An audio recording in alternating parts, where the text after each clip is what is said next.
السلام عليكم ورحمة الله وبركاته. الحمد لله والصلاة والسلام على رسول الله صلى الله عليه وسلم. اللهم صل على سيدنا نبينا مولانا محمد وبارك وسلم عليه. கண்ணியம் நிறைந்த அன்பான அல்லாஹ்வின் நல்லடியார்களே, அல்லாஹ் ஜல்லஷானஹு வ தஆலா இந்த சமூக மக்களை சீர்திருத்தம் செய்வதற்காக பல்வேறு நபிமார்கள் வந்தார்கள். அந்த நபிமாருடைய வரிசையில் ஷுஐப் அலைஹிஸ்ஸலாம் என்ற ஒரு நபி வந்தார். இவர்கள் மதியன் தேசத்திலே நபியாக அனுப்பப்பட்டார். எந்த நபியாக இருந்தாலும் அவர்கள் வருகின்ற பொழுது அந்த மக்கள் சிலைகளை, விக்கிரகங்களை வணங்கி கொண்டிருந்தார். எல்லா நபியுமே அதுதான் சொல்லுவாங்க, அல்லாஹ் ஒருவன், இந்த சாமி சிலையெல்லாம் கடவுள் கிடையாது, நான் அல்லாஹ்வுடைய தூதர் என்று சொல்லுவாங்க. அது மாத்திரம் இல்லாமல் ஒவ்வொரு சமூகத்திலும் ஒரு குறை இருந்தது. அதுபோல இந்த மதியன் வாசிகளிடத்தில் எடையில அளவில குறை செய்கிறார். உதாரணமாக விற்கும் போது பார்த்தீங்கன்னு சொன்னால் 1 கிலோ கொடுக்கணும், அளந்து கொடுக்கும்போது 3/4 கிலோ கொடுப்பாங்க. வாங்கும் போது பார்த்தீங்கன்னா 1.25 கிலோ வாங்கிடுவாங்க. இது ஒரு ஏமாற்றமாக செய்து கொண்டிருந்தாங்க. அப்போ 1 கிலோ காசு வாங்கிடுவாங்க, 3/4 கிலோ கொடுப்பாங்க. இந்த போல விஷயங்களை அதையும் அந்த நபி அவர்கள் தடுத்தார்கள். ஆனால் அந்த மக்கள் கேட்கல. அவங்க சொன்னாங்க, நீங்கள் சொல்றதுக்காக வேண்டி நாங்கள் எங்களுடைய மூதாதைகளை, எங்கள் மூதாதையர் செய்த அந்த சிலை வணக்கத்தை நாங்கள் விட்டு விடுவதா என்று கேட்டாங்க. இந்த சிலை வணக்கம் எப்படி ஆரம்பிச்சிச்சு அப்படின்னா, முதல்ல முன்னோர்கள் என்று வச்சுக்கிட்டாங்க. இப்போ எப்படி ஹிந்துக்களில் பார்த்தீங்கன்னா செத்து போயிட்டான்னா போட்டா வச்சிருவாங்க. நேற்று வரைக்கும் குடிகாரனாக இருப்பான், செத்து போயிட்டான்னா போட்டா வச்சு அவனை கும்பிடுவாங்க, அவனை தெய்வமாக்கிடுவாங்க. இதே போல தான் அந்த காலத்தில் இருந்த மக்கள், முன்னோர்கள், அவருடைய தந்தை, தந்தையுடைய தந்தை, அவர்கள் இறந்து போன பிறகு ஒரு சிலையை வடித்து அதை வணங்கி கொண்டிருந்தார்கள். இது மக்காவிலும் நடந்தது. எல்லா நபிமார்களுடைய சமுதாயம் செய்து கொண்டிருந்தார்கள். அதை தடுப்பதற்கு தான் நபிமார்கள் அல்லாஹ் ஒருவன், நாங்கள் அல்லாஹ்வுடைய தூதராக வந்திருக்கிறோம், இனிமே அதெல்லாம் வணங்காதீங்க என்று மக்களை தடுக்க வந்தார். அப்படி ஷுஐப் அலைஹிஸ்ஸலாமுடைய காலத்தில் இருக்கின்ற பொழுது மதியனில் மூசா அலைஹிஸ்ஸலாம் தான் அவருடைய மருமகன். அவங்க என்ன செய்கிறாங்க, ஃபிரௌன் இருக்கக்கூடிய அந்த ஏரியா ஈஜிப்ட், அந்த ஏரியாவில் இருக்கின்ற பொழுது அவங்க வாலிப வயசு, 2 பேர் சண்டை போட்டு கொண்டாங்க. ஏன்டா சண்டை போடுறேன்னு சொல்லி 2 பேரையும் பிரித்து விட்டாங்க. போக மாட்டாங்க. பொதுவாக நம்ம பெரிய ஆளுக்கிட்ட ஒரு அடி போடுவோமா இல்லையா, விடுறா அப்படின்ட்டு, அதே மாதிரி ஒரு அடி போட்டாங்களா, அவன் செத்து போயிட்டான். உடனே மூசா அலைஹிஸ்ஸலாம் பயந்துட்டாங்க, ஆகா என்னமோ ஆக போகுது, ஃபிரௌன் நம்மளை பிடிச்சிருவான்னு சொல்லிட்டு ஊரை விட்டு ஓடிட்டான். ஓடி எங்கே போகிறாங்க, மதியனுக்கு போயிட்டான். இங்கே தேடி பார்க்குறாங்க, மூசா அலைஹிஸ்ஸலாத்தை காணும். அப்போ நபியாக ஆகலை. அவங்க போய் இறுதியில் என்ன ஆயிடுச்சு, இந்த மதியனுக்கு போய் சேர்றாங்க. அவங்க மட்டும்தான். அங்கே பார்த்தா பெருங்கொண்ட ஒரு கூட்டம் ஒரு கிணத்துல தண்ணி அள்ளி கொண்டு இருக்கிறார். ஆடு மந்தைகளில் கொண்டு வந்து நிப்பாட்டிக்கிறாங்க. 2 பெண்கள் ஓரமாக அவங்களும் ஆட்டு மந்தையை வச்சுக்க நிற்கிறாங்க. உடனே இவங்க போய் கேட்குறாங்க, ஏன் நீங்கள் தண்ணி இறைக்கலையான்னு கேட்டாங்க மூசா அலைஹிஸ்ஸலாம். இல்லைங்க, அவங்கெல்லாம் இறைச்ச பிறகு எங்களை இறக்கி விடுவாங்க, நாங்கள் பெண்களாக இருக்கிறோம், நாங்கள் போய் எப்படி இறைக்க முடியும், அவங்க ஆண்கள் இருக்காங்க, இறைச்சிடுவாங்க, ஆடு மாடு கொடுப்பாங்க, அவங்களும் எடுத்துக்கிட்டு விட்டா தான் நாங்கள் எடுக்க முடியும் அப்படின்னு அந்த 2 பெண்களும் சொல்லுவாங்க. சொன்ன உடனே மூசா அலைஹிஸ்ஸலாம், இருங்க நான் எடுத்துறேன்னு சொல்லி அவங்க தண்ணி இறைத்து அந்த ஆடு மாடுகளுக்கும் கொடுத்தார்கள். அவங்க வச்சுருந்த பாத்திரத்திலையும் ஊற்றி விட்டாங்க. அப்போ நீங்கள் யார் என்னன்னு கேட்கும்போது சொன்னாங்க, நான் வெளியூர் அங்கேருந்து வந்துட்டேன், இந்த மாதிரி இங்கே யாராச்சும் இருக்கிறாங்களான்னு கேட்டோடனே, வாங்க எங்கள் அக்கா இருக்கிறாங்க வயசானவங்க, அவங்கள்ட்ட கூட்டிகிட்டு போகிறேன்னு சொல்லி இந்த பெண்மணிகள் 2 பேரும் கூட்டிகிட்டு போகிறாங்க. போகும்போது என்ன செய்கிறாங்கன்னா, முன்னாடி அவங்க போகலை. அவங்க சொல்லிட்டாங்க, நீங்கள் முதல்ல நடந்து போங்க, நாங்கள் பின்னாடியிருந்து வழி சொல்லுவோம், லெஃப்ட்டு ரைட்டுன்னு சொல்லுவோம், நீங்கள் போயிட்டே இருக்கணும், எங்கள் வீடு வந்தோடனே நாங்கள் நின்றுவோன்ட்டாங்க. நீங்கள் முதல்ல போங்கன்னு மூசா அலைஹிஸ்ஸலாம் சொல்ல அந்த பெண்கள் இப்படி சொன்னாங்க. அதே போல் மூசா அலைஹிஸ்ஸலாம் முன்னாடி நடந்து போனால் அவங்க வீடு வந்துருச்சு. அங்கே தான் ஷுஐப் அலைஹிஸ்ஸலாம் இருக்கிறாங்க நபி. உடனே அந்த பெண்கள் சொன்னாங்க, எங்களுக்கு ரொம்ப ஹெல்ப் பண்ணார் இவர், தண்ணிலாம் எடுத்து கொடுத்தாரு, இவங்களுக்கு என்ன செய்யுங்க, நல்ல ஒரு கூலியை கொடுங்க என்பதாக தந்தை இடத்திலே சொல்லுவார். உடனே அவங்க சொல்லுவாங்க, நீ வேலை எதுவும் பார்க்குறியாப்பா? சரி, நான் பார்க்குறேன். கொஞ்ச நாள் அப்படி வேலை பார்த்துக்கிட்டு இருக்காரு மூசா அலைஹிஸ்ஸலாம். நல்ல பிள்ளையா இருக்கிறாரு.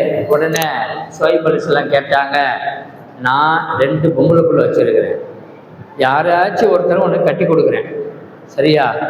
நீ மகரா என்ன தருவேன்னு கேட்டான். பாருங்க, மகர் அந்த காலத்துலேருந்து இருக்குது. உடனே அவங்களே ஓடி வந்துக்கிறாங்க, என்ன இருக்குது அவங்கள்ட்ட? அவங்க சொன்னாங்க, என்கிட்ட ஒன்றுமே இல்லை. அப்போ சொன்னாங்க, என்னுடைய தோட்டத்தில் 8 ஆண்டுகள் வேலை, சமானியத்து ஹிஜ்ஜின் குரானில் வருது, 8 ஆண்டுகள் வேலை செய்யணும். இன்னும் 2 ஆண்டுகள் அதிகமாக வேலை செஞ்சால் நல்லது தான், ஆனால் அது உன்னுடைய இஷ்டம். ஆனால் 8 ஆண்டுகள் கண்டிப்பாக நீ வேலை செஞ்சுன்னு சொன்னால் உனக்கு நான் 2 பிள்ளையில ஏதாவது ஒரு பிள்ளைய கட்டித்தரேன் அப்படின்னு ஷுவைப் அலைஹிஸ்ஸலாம் சொல்லுவார். சொன்ன பிறகு சரின்னு ஏற்றுக்கிட்டு 8 வருஷம் வேலை செய்கிறார்கள் மூசா அலைஹிஸ்ஸலாம் ஷுவைப் அலைஹிஸ்ஸலாத்திட்ட. அதற்கு பிறகு 8 ஆண்டுகளுக்கு பிறகு திருமணம் நடக்கிறது. அவங்க பேர் தான் சபூரா என்று சொல்லுவார். மூசா சபூரா நம்ம நிக்காவிலாம் உதவும் பாருங்க. அவர்களை திருமணம் செய்து கொஞ்ச நாள் இருந்துட்டு மாமனாட்ட சொல்கிறாங்க, நான் வந்து ரொம்ப நாள் ஆயிடுச்சு, 10-15 வருஷம் ஆகி போச்சு, எங்கள் அம்மா போய் பார்க்கணும், என் சகோதரியை பார்க்கணும், அங்கே என்ன நிலைமைன்னு தெரியல, நான் என் ஊருக்கு போகிறேன் அப்படின்னு சொல்லி தன்னுடைய மனைவியை அழைத்து கொண்டு வருகிறார். வருகிற பொழுது இரவு நேரம் ஆகிவிட்டது.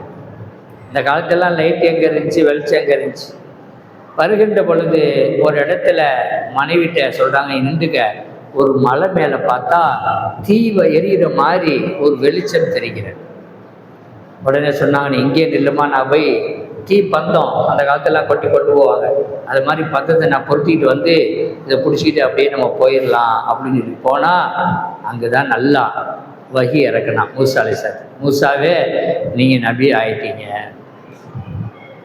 உடனே நபியாக மலையிலேருந்து இறங்கி வந்து தன்னுடைய மனைவி அழைத்து கொண்டு எங்கே போகிறாங்க?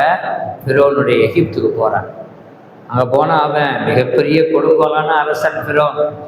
அல்லாஹ் குர்ஆனில் சொல்கிறான், இன்னஹு தகா, ரொம்ப மோசமானவன், இப்போ இருக்கிற ரவுடியை விட மோசமானவன். எல்லா ரவுடிகளையும் இஸ்லாம் பார்த்துருக்கு. அதுதான் உங்களுக்கு நான் சொல்ல வரேன். அபூஜஹலை பார்த்துருக்கு, உத்துபா பார்த்துருக்கு, ஃபிரௌனை பார்த்துருக்கு, ஷைபாவை பார்த்துருக்கு, சத்தாதை பார்த்துருக்கு. எத்தனை ரவுடிகள் இருந்தார்களோ, அநியாயக்காரர் இருந்தார்களோ, அத்துணை பேர்களையுமே இஸ்லாம் சந்தித்திருக்கிறது, நபிமார்கள் சந்தித்தார்கள். அவர்களுக்கு பேரழிவுதான் ஏற்பட்ட தவிர அவர்கள் வெற்றி அடையவில்லை. உடனே பயந்துக்கிட்டே அந்த ஊருக்குள்ளே போகிறாங்க. தன்னுடைய தந்தையை அம்மாவை பார்க்குறாங்க, சகோதரியை பார்க்குறாங்க, நான் கல்யாணம் பண்ணிட்டேன்னு சொல்கிறாங்க. அது ஒரு நிலைமை என்ன? அப்போ தான் அல்லாஹ் சொன்னால், வஹி அனுப்புனா, இது ஹபு இலா ஃபிரௌன இன்னஹு தகா ஃபகுல் ஹல்லக இலா அன்த ஸக்கா வ அஹ்தியக இலா ரப்பிக ஃபதக்ஷா ஃபஅராகுல் ஆயத்துல் குப்ரா ஃபகஸப வ அஸா. நல்லா தொடர்ந்து சொல்லுவான், நீங்கள் ஃபிரௌனை போய் பாருங்கள்.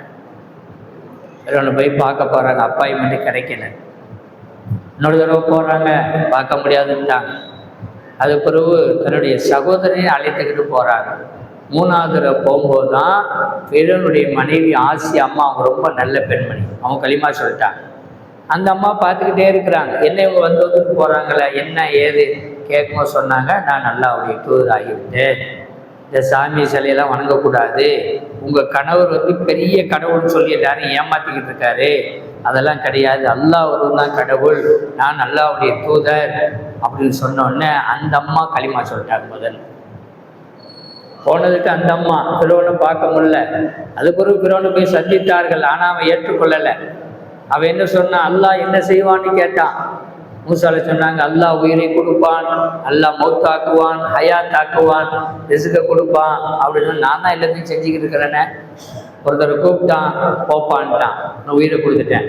இன்னொருத்தரை கூப்பிட்டான், வெட்டிட்டான், அவன் மௌத்தை கொடுத்துட்டேன். அது அல்லாஹ் செய்யறது, நான் செய்யறேன், என்னைய கடவுளை ஏற்றுக்க, நீ அல்லாஹ் ஏற்றுக்கிறேன்னா. இப்படியாக பிரச்சனை நடந்து கொண்டிருக்கிறது. அந்த நேரத்தில் தான் அந்த மக்கள், யூதர்கள் அங்கே தான் இருக்கிறாங்க. யூதர்கள் அடிமைப்பட்டு கிடக்கிறாங்க. யார்கிட்ட? ஃபிரௌனிடத்தில். அவர்களை காப்பாற்றியது மூசா அலைஹிஸ்ஸலாம் தான். அதுக்கு பிறகு தான் வேதம் இருந்தால்தான். ஏதாவது செய்தி இருக்கா, சும்மா நீங்கள் வாயில் சொன்னாலும் நாங்கள் ஏற்றுக்கிற முடியாது. எங்களுக்கு ஏதாச்சும் ஒரு வேதம் வரணும், இறை செய்தி வரணும், மலைக்கு வந்து சொல்லணும். அப்போ தான் உங்களை நாங்கள் நபியாக ஏற்றுக்கிறோம். நாங்கள் அப்போ தான் தூர் சீனா மலைக்கு போய் இந்த வேதத்தை வாங்குவதற்காக, தௌராத் என்று சொல்லக்கூடிய வேதம் முதல் இறங்கியது. இறைவனால் இறக்கப்பட்டது. இறைவனால் இறக்கப்பட்ட 4 வேதங்கள் இருக்கிறது. ஒன்று தௌராத், ஜபூர், இன்ஜீல், குர்ஆன். இந்த 2 வேதமுமே முன்னாடி 2 வேதமே யூதர்களுக்கு தான் இறக்கப்பட்டது. 3வது கிறிஸ்டினுக்கு, 4வது முஸ்லீம்களாயா. உலக முஸ்லீம் சொல்ல முடியாது, உலக மக்களுக்கெல்லாம் இறக்க முதல் இன்னாசுக்கிற அல்லாஹ் தாலா எல்லா மக்களுக்காக நம்ம நேர்வழி ஆக்கியிருக்கோம்னு சொல்கிறோம். அப்படி அந்த வேதத்தை வாங்கிட்டு வந்தாங்க. பிறோனோட பெரிய மல்லடிச்சு அதுக்கு பிறகுதான் அந்த பிறோன் அழிக்கப்பட்டான் என்பது வரலாறு சொல்லுது. இதில் நம்ம தெரிஞ்சுக்கிற செய்தி என்ன அப்படின்னா, எல்லா நபிமார்களையும் எதிர்த்தவர்கள் இருந்தார்கள். பிறோனை போல, ஹாமானை போல, சத்தாதை போல, அபூஜகளை போல, உத்துபாவை போல, ஷைவாவை போல. ஆனால் நபிமார்கள் அல்லாஹ்வுடைய உதவி கொண்டு வெற்றி பெற்றார்கள். அந்த அநியாயக்காரர்கள் அழிக்கப்பட்டார்கள். பிறோன்கிட்ட யாருமே நடக்க முடியாது. துரத்தி கொண்டு வருகிறான். மூசா அலைஹிஸ்ஸலாம் அவருடைய கோத்திரத்தார்களையும் கொடுத்துட்டு வரும்போது அல்லாஹ் நைல் நதியில் வச்சு என்ன செய்கிறான், அவனை அப்படியே மூழ்கடித்து விடுகிறான். ஒரே நைல் நதி தான் இவர்களுக்கு வழி கொடுக்கிறது. மூசாவுக்கும் அவனுடைய கூட்டத்தாரும் நடந்து போயிட்டாங்க. அங்கே போய் கரையில் ஏறிட்டாங்க. இவன் பாதியில் போய்கிட்டு இருக்கான். நடுவில் போகும். அல்லாஹ் சொல்லிட்டான், மூழ்கிட்டான், முடிஞ்சு போயிடுச்சு. பாருங்க, அல்லாஹ் தாலா ஒரே நைல் நதியை வச்சு பல பேர்களை காப்பாற்றுகிறான், பல பேர்கள் அழிக்கிறான். அந்த வல்லமை அல்லாஹ் ஒருவனுக்கு மட்டும்தான். எனவே நம்ம அல்லாஹ்வுடைய வல்லமையும் அல்லாஹ்வுடைய சக்தியையும் எப்பொழுதுமே நம்ம எண்ணி பார்த்துக்கிட்டு இருக்கணும். அல்லாஹ்ட்ட உதவி தேடிக்கிட்டு இருக்கணும். அல்லாஹ்ட்ட துவா செஞ்சுக்கிட்டு இருக்கணும். அல்லாஹ்வுடைய சக்தி என்பது ரொம்ப மேலானது.